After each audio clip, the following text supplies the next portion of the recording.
So, Brendan, I appreciate you taking time this afternoon to get on this call with me. We just wanted to go through a fairly unique job that we did last week together. It was our second illicit drug decontamination job that we did together, but this one you were all on your own. So I appreciate you taking time to go through it with us. This is part of something that our business development people like for me to do, Clay's Corner. And we just do these little interviews with our clients from time to time, little testimonials. And he just puts it out on social media just to, make our clients aware of the type of products that we carry and how we do the training for these types of things. So I really appreciate your time. So just a little to summarize what we did is got a call. We had lunch last Tuesday with another client. And right after that, I made my way back towards Tampa. And you called me a few hours later, said, Clay, Brenden area, got a retail store. They just called me. Employee overdosed in the bathroom and they want me to come out. Can you come back? I was like, no, we got this. I can walk you through it because we'd done one of these before. So if you don't mind, give me a little bit of a summary or a synopsis of what happened from the first phone call and how it all went down the first evening and then what happened the following day. Yeah, no, absolutely.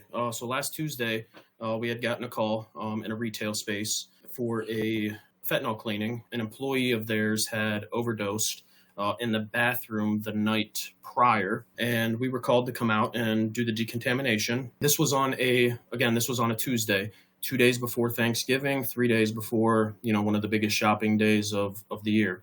It's a retail establishment, right? Yeah, it was a retail store. I won't name the store. No, we don't need to do that. I'm guessing maybe 2,500 square foot, 3,000 square feet total. Yeah, it ended up being about 3,700 square feet. Okay, all right. Yeah. So, we were called in. I had met the manager on site and, rightfully so, given the situation, she was terrified to go inside. So, I had suited up and I called you immediately. My nerves were through the roof as it was my first one that, we hadn't done together or at least been on site together. So my nerves were completely shot. So all I was given was a general location, a bathroom in the employee area, and there was 2 bathrooms. And I had walked through the first one and got on my hands and knees looking, for any powdery substance that I can find. And sure enough, I did come across a powdery substance behind the toilet in one of the employee bathrooms. I had gotten my decon testing kit out and I had tested it, and sure enough, it tested positive for fentanyl. So first responders left that behind. They were just trying to get the patient out of there. And get the patient out of there, get her back to the hospital so that they can, do their best to revive her. And sure enough, and thankfully, she did survive and is doing well. But yeah, so the first night, it was getting the gross contamination, out of there, which is what we did in the bathroom. And then the immediate areas, we did some fogging of the Artemis 3-part. Part A, B, and C.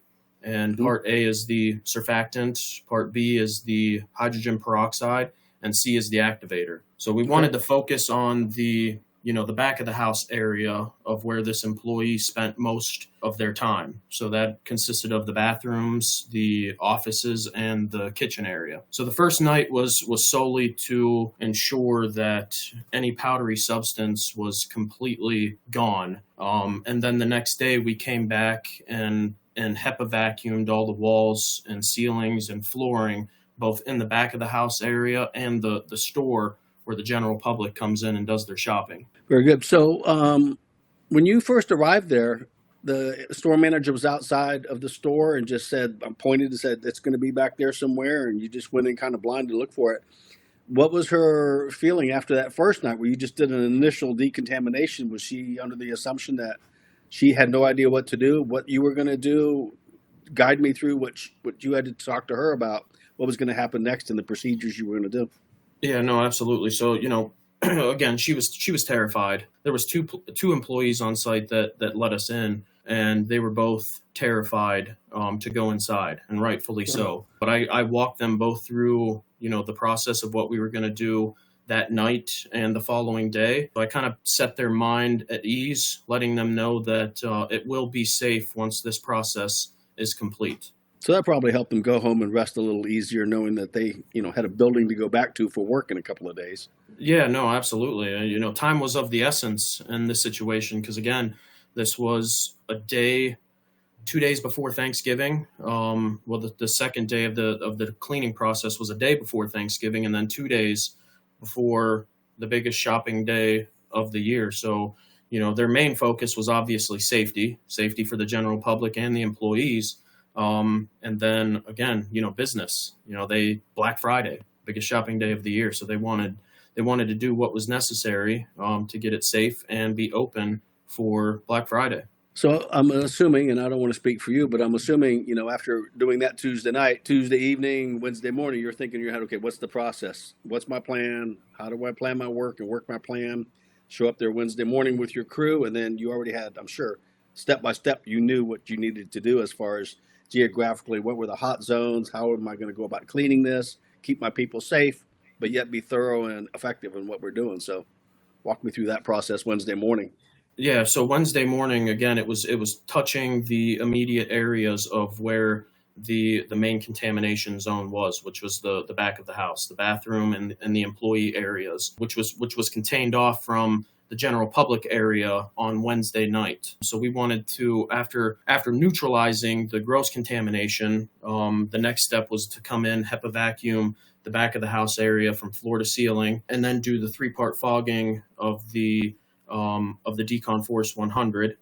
And then once that was complete, then we moved to the general public area and we did the same exact process, HEPA vacuum, and we did the fogging. What does, off the top of your head, and I don't mean to commit to this, I'm just trying to get in my mind a little bit of an idea of the man hours. How many people did you have on site and for how long? So Wednesday night, I believe Tuesday night, we had 6 technicians on site, and their, sole purpose initially was to, back me up as I was the one that went in to do the neutralization. Yeah, in the hot zone, buddy system all the time in the hot zone. Yeah, absolutely. So, we did have, on top of that, we did bring in Narcan, God forbid if something did happen. And then we had somebody at the exit or the entrance to the store, another one midway through the store, and then another one outside of the bathroom as I was in the bathroom, just in case, anything did happen. And then on Wednesday, I had a total of 9 technicians on site doing the HEPA vacuuming and the fogging. What time did you get out of there on Wednesday? Because I was there mid-morning, I guess it was. I was there for a couple hours. So when did you leave Wednesday? I want to say we were complete around 3-ish, give or take. And then, Thanksgiving, they did have some employees come in and just maneuver some things around because we had to move a lot. So they were preparing the store for Friday morning, for Black Friday. Okay. And they opened up Friday morning like nothing had ever happened. Like nothing had ever happened. Were you there on Friday by any chance? I was not. I was just curious what the anxiety level of the employees was, but they went in there Thursday, so it must not have been too bad if they went in there, without PPE, obviously, on Thursday. I'll put it this way. I was probably Tuesday night, because again, I was the one that went in. I was probably a lot more nervous than the employees going in initially. But then again, once I was, in full PPE, got it neutralized, I was able to assure the employees that everything was going to be okay. Okay. So total, you had, 7 or 8 hours on Wednesday with 9, maybe 70 man hours total to totally decontaminate a 3,700 square foot building. So yep.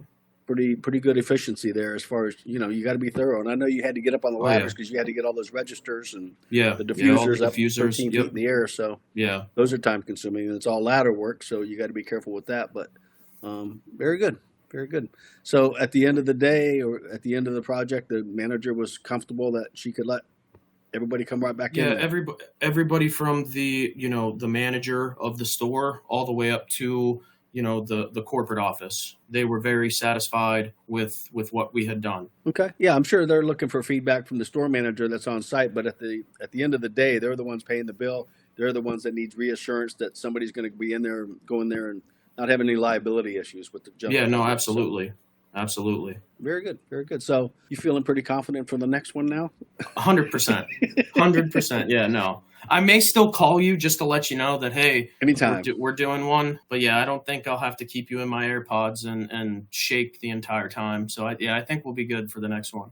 And as I alluded to earlier when we were talking about it, it's unique that, ironic that both of the jobs that we've done were general public. The ATM Yeah. machine that is open to the public, and we didn't know where that money was contaminated inside that system. And then this one where you have general public traffic in and out of a location. So, typically usually I would think you have a residence where somebody OD'd in a bedroom or living room, and there's not general public coming through there. So even more reason to be very, very thorough, extremely thorough in these applications. 100%. And I think obviously it goes without saying, safety is number one when it comes to don't mess with this stuff. No, absolutely not. So, protecting the public in certain situations like this is always going to be number one. But number two, it's very profitable. Very profitable. Yeah, well, but it's very risky. It needs to be profitable. Oh yeah, absolutely. This kind of work isn't for everybody. Yeah, there's biohazard work where you're dealing with, people that have passed away, but it's a whole nother thing when the area could be such a hot zone that you want to treat it like plutonium. Like if I even think about having some compromised PPE, I could die. Yeah. And I like that you planned your work where you had a buddy system and you had the zones zoned out. Somebody's watching somebody that's watching somebody. It's almost like working in contained spaces where you got to have somebody looking out because you never know when something could happen. It's dangerous work. So, but you got another, feather in your cap that you can talk to other people and market this service because it's needed. It's needed because it's first needed. Responders don't have time to be cleaners. They're just worrying about their patients. And so get the patient out of there and get them to safety. Yeah. So, well, Brenden, I really appreciate your time in doing this, and again, appreciate your business, sir.